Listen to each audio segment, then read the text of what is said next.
Welcome to the DeFi Standard, and this is Mickey B. Fresh.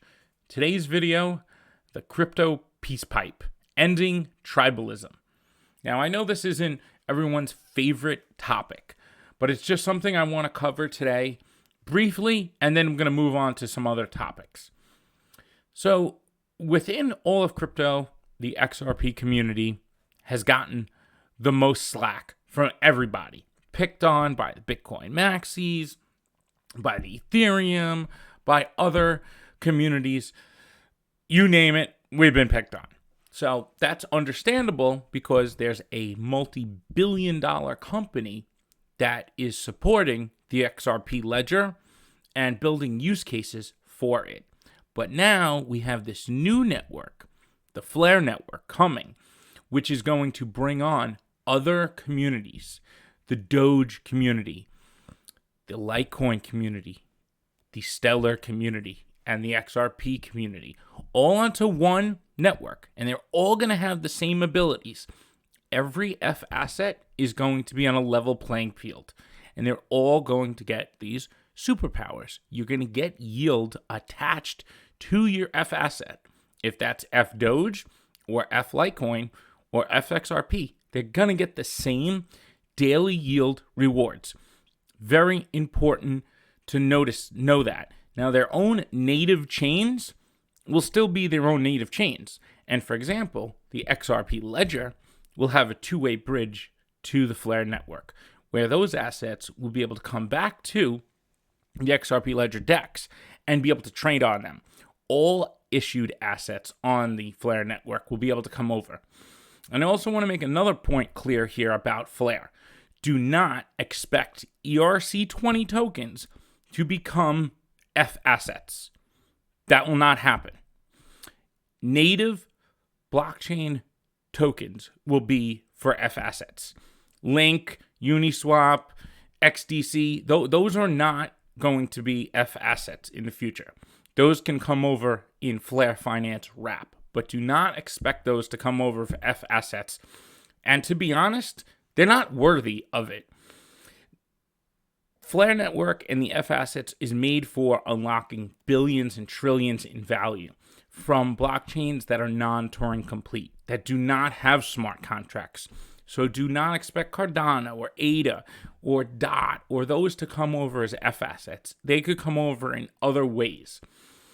The F asset model is to bring over assets trustlessly and to unlock that value with smart contracts and utilizing it on the Flare network with very little gas fees, and also to earn daily yield. Now, the daily yield in Spark that's going to be paid out in rewards is going to be massive in the beginning, because it's going to incentivize the bringing over of all that value to unlock it.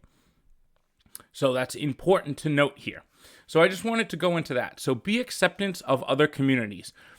Tomorrow night, I am going to go onto a live stream with Alpha Doge, which is a part of the Doge community. And we're going to speak to them, and we're going to share some of the Flare Network's abilities and help to educate that community. And then we can bring them together with the XRP community, with the Litecoin community, because we're all going to be on this Flare network.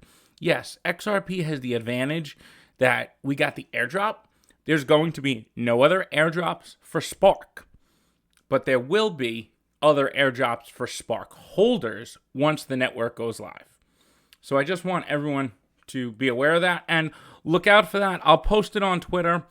And I'll also put a message out on YouTube about that. So now moving on from the whole ending the tribalism. There's a lot of things going on right now in the community. One of them being, I want to move over here to this. This is from the xrpl.org website. And what is being built around the XRP ledger, and what is the Internet of Value? There's all this talk about quant, connecting all these different networks, and I've looked into quants. It's very interesting, but it's not going to be the end-all solution.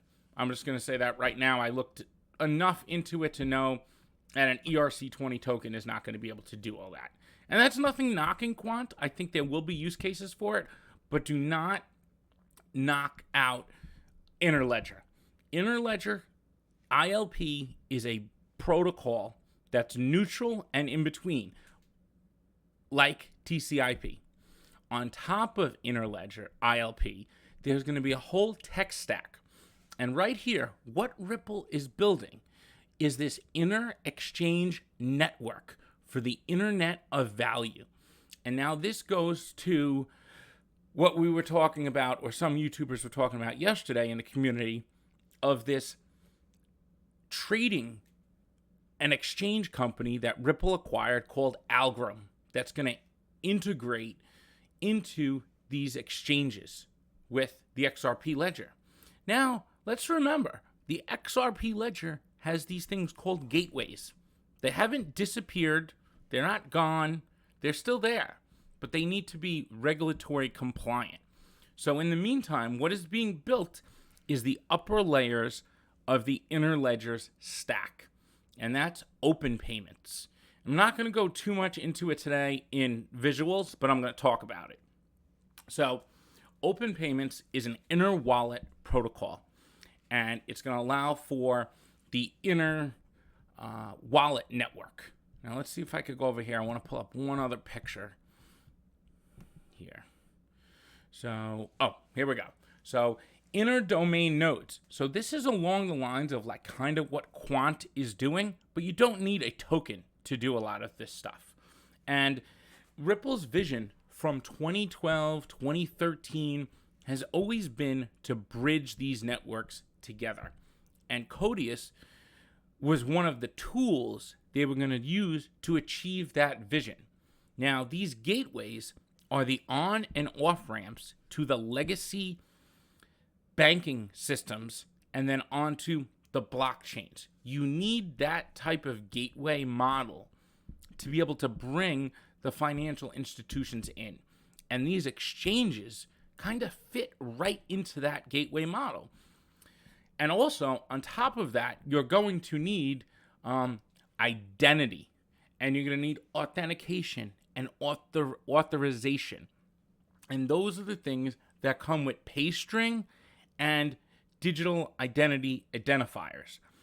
Can't have interoperability without compliance of identity and authorization and authentication. So what Paystring is going to allow is for you to be able to use your wallet and then send your payment to somebody, even if it's a self-custody wallet, to an exchange. And they could verify that that's you and your identity, but you don't have to share all the information with them over a message. They could verify it through your account already, maybe at Bitstamp. And that's how they're going to be able to do these things between different networks. We need the naming addressing, which is Paystring. So really pay attention to that. That is far from dead. That is the key to the future of interoperability in the crypto space. It's not just connecting these networks, they talk to each other. They need to be regulatory compliant. They're going to need to comply with KYC, AML, and other FinCEN compliances, and also the travel rule. So just moving over here is gateways for interoperability and manageability. So permissionless blockchains and publicly readable public ledgers, interdomain and intradomain and interdomain nodes. Now this is from a professor, and I've looked a lot into his work, and his name is Thomas Hardjono, and he's an MIT professor. And he's written a lot of papers recently. And I'm going to go deeper into it in the PolySign video in the next, whenever that comes out, in the next week or so. And he talks about blockchain gateways, bridges, and delegated hash locks. Thomas Hardjono from MIT, the notion of gateways as a means for interoperability across different blockchains. And here you need gateway identities. You need the signing of the keys and the certificates, the hierarchy of VASPs, stands for Virtual Asset Service Providers, which are custodial wallets, and also exchanges. So there's a lot that goes into this, and I looked into Quant. I just don't think it fits the bill on every solution. It can communicate, but the identity needs to be there and other components. And moving on. So authentication is also important too here. And this plays into the whole PolySign role to be able to authenticate users through APIs. And let's move on a little further here. Oh, and now this is to Open Payments. What is Open Payments? It's a web standard technology, HTTP over TLS. And Open Payments has two goals: to provide wallet-to-wallet interoperability, provide wallet-to-application interoperability. Very important here. So it's not like Ripple or Interledger has just given up and just Quant's going to be the whole system. I think there's going to be pieces and components of each. But after looking into Quant, I just don't see it being able to solve all the problems. And I really struggle to see the value of the token. But that's just me. I'm still looking into it. Now, this is where Codius comes in. Invoice that represents the amount payable. And now this is for web monetization and other things, the ILP addresses, the ILP secret. Because we're going to have the Internet of Value, which is going to be the Interledger network. Let's not forget, the vision here is the Internet of Value. That has never ended. It's not going to all happen on the XRP ledger. I agree.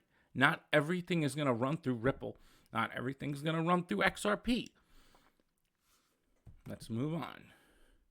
And now here's a nice example of that here. Is the blockchain with the domains and the gateways with intra-domain nodes. Now this can't all run on just some system that is just run by one network like Quant. I just can't see that happening. And in all these papers, it talks about nothing like that. So, intra-domain nodes. And they even talk about here, validators in Ripple. Endorses Hyperledger Fabric, inter-domain nodes, whose main task is dealing with cross-domain transactions involving different blockchains and inter-domain gateways. Let's move on a little more. So how this works. Blockchain gateway architecture. In this section, we discuss the concept of gateways in the context of asset movement across blockchains. So yes, so there's going to be different ways to move assets across blockchains. Now, Flare Network is bringing assets over that don't have Turing complete smart contracts. It's much harder to bring those type of assets over to blockchains than it is from dealing with, say, the smart contract level of Ethereum to Flare. Because with that, you could just wrap it. But also what comes down here, this is regulatory compliance. How are you going to be able to track that asset and authenticate whose asset that's from and whose wallet it's going to on that ledger? So moving on. Okay, here's a nice good picture showing the peers of a blockchain autonomous system. And that's what these blockchains are, is autonomous systems moving between networks. Now with Flare, there's a UNL that goes between these two blockchain networks right here. And that will be able to digest all the data from that network to the Flare network. Now that's unique, and it's the most trustless way to do it. Now, moving on to the next one. Okay, so gateways on, say, the XRP ledger. They are able to communicate with the outside world and into the bank's accounting system. But they're also able to send transactions into the XRP ledger. And that's what makes the XRP ledger different from your typical networks like Ethereum, Bitcoin, Cardano, those others. They can't interact with the outside world. The Gateways software, Gateway D it was called, is able to interact with the outside world and also the inside of the XRP ledger by sending transactions. Once we could get a regulated network of gateways. So think of like your gate hubs, your upholds, and other exchanges, because Ripple is building that inter-exchange network. Now that network's going to be all compliant. Everyone's going to need a Paystring address to be able to verify who they are. So if they're sending a transaction, say, to a regulated entity like a bank, that bank can verify that you are you, but maybe you don't need to disclose all your information over just the internet. They could verify it through your Paystring, which is attached to maybe your global identity or your Bitstamp account, and they could verify it for you. So there's many different types of interoperability. When Ripple built or gifted the Interledger protocol to the W3C, that was just the base layer. Now all the other protocols are being built on top. Now let's move on. We already went through that one. This one here also, that many of these will be private ledgers that are read and write permissioned only. Interoperability among these blockchains, public and private, will be a core necessity that will determine the viability. And here it goes. Entity identities, namely the correct validation of the digital identities of entities in the blockchain ecosystem. Once again, you need to verify who the identities are of these wallets who are sending these assets across.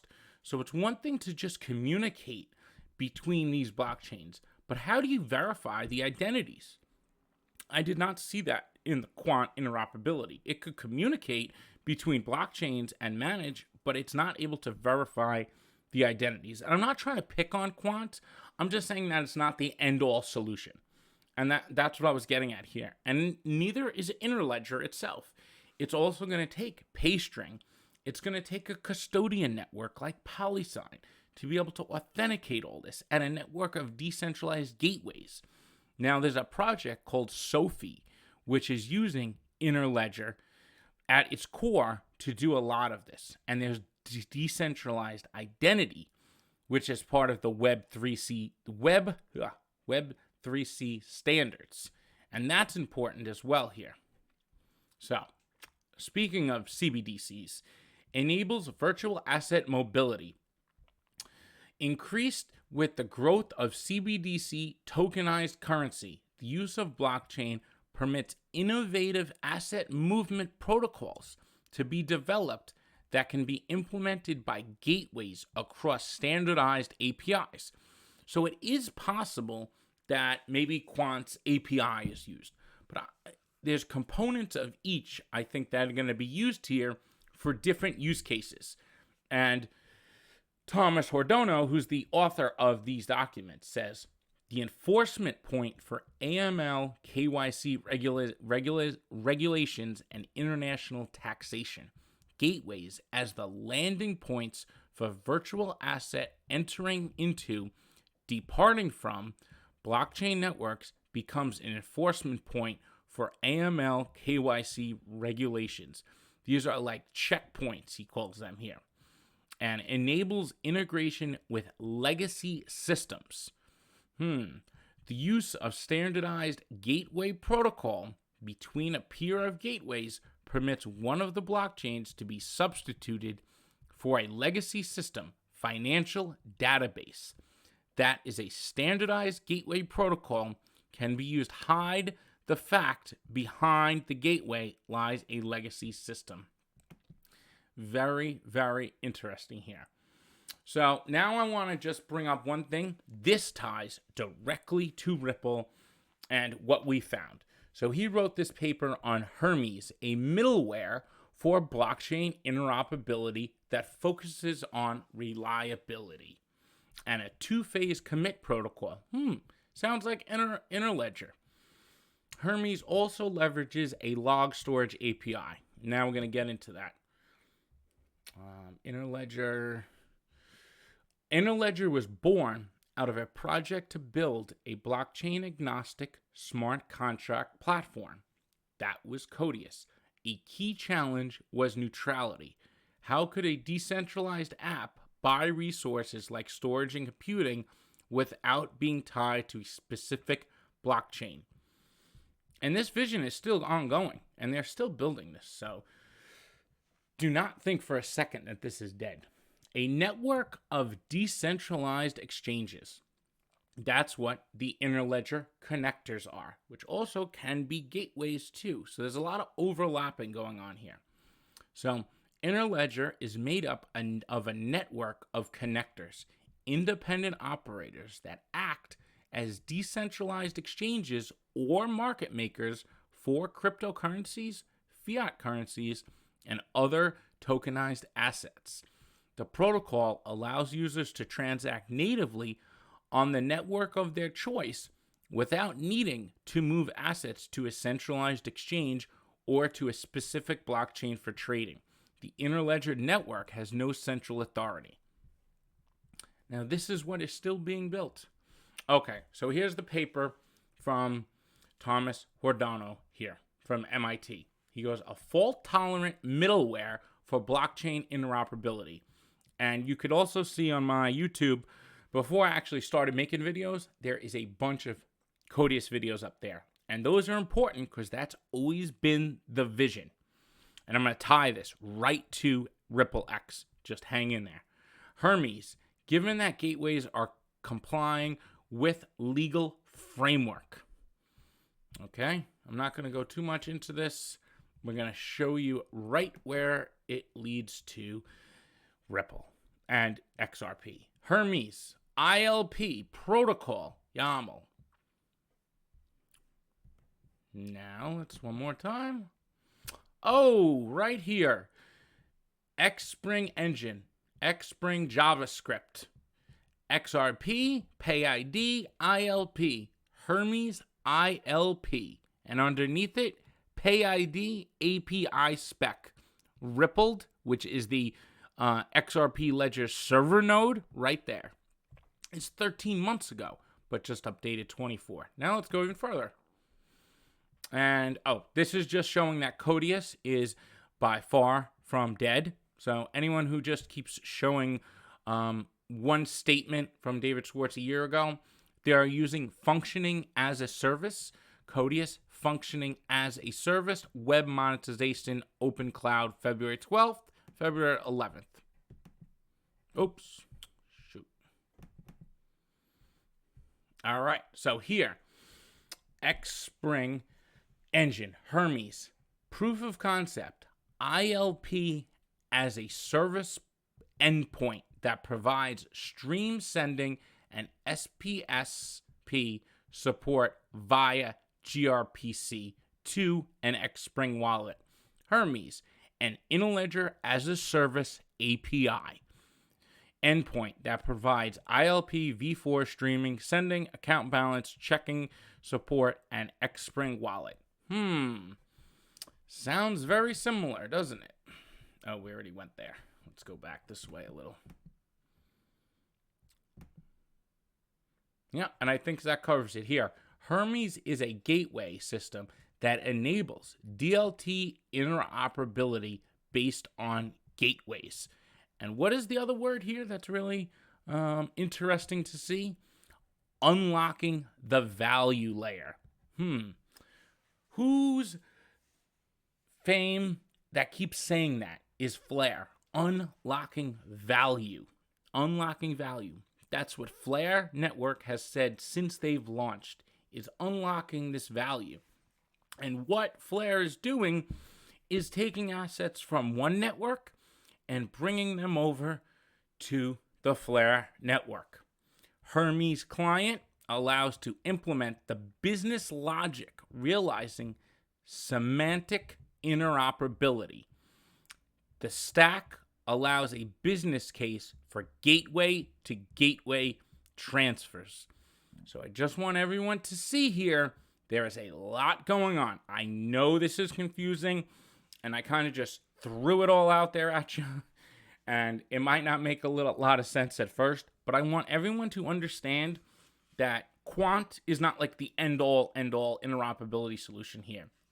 Interledger, Flare, open payments, and Codius with the middleware is still part of the plan and is still being figured out right now. And Paystring is a huge, huge part of all this. Soon we're going to have our Paystring addresses in place of bank accounts. And then behind those, we'll have our real identities. So that means we could be verified without having to give all our details of our privacy. And I think this is really important because this is going to return privacy to us. It's the exact opposite of this Orwellian conspiracy theories that I see going around the community, that it's all about control, control, control. The governments might want control, but the new technology and the new innovation allows for compliance with KYC, with AML across different blockchains that allows for verifiable credentials without disclosing all the information. It's like being able to prove that you're 18 going into a bar, but you don't have to show your name or your address or your social security where you live, as long as you could just prove that you're of 18.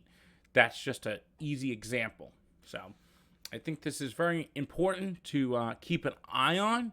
I know that it's kind of been all over the place in this video today, but it's something to look at in the future. Open payments, Paystring, Global ID, which is owned by Greg Kidd, the CEO, is also now SOC 2 compliant.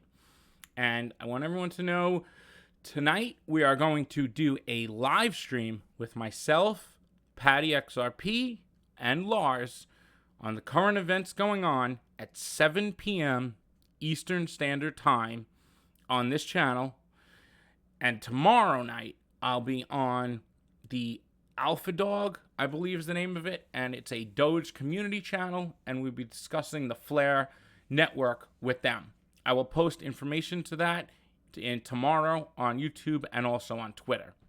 And some of this information that I've shown here today, I'll post in the description below, so everyone could go through it themselves and take a look. I'm Mickey B. Fresh, and I'm out.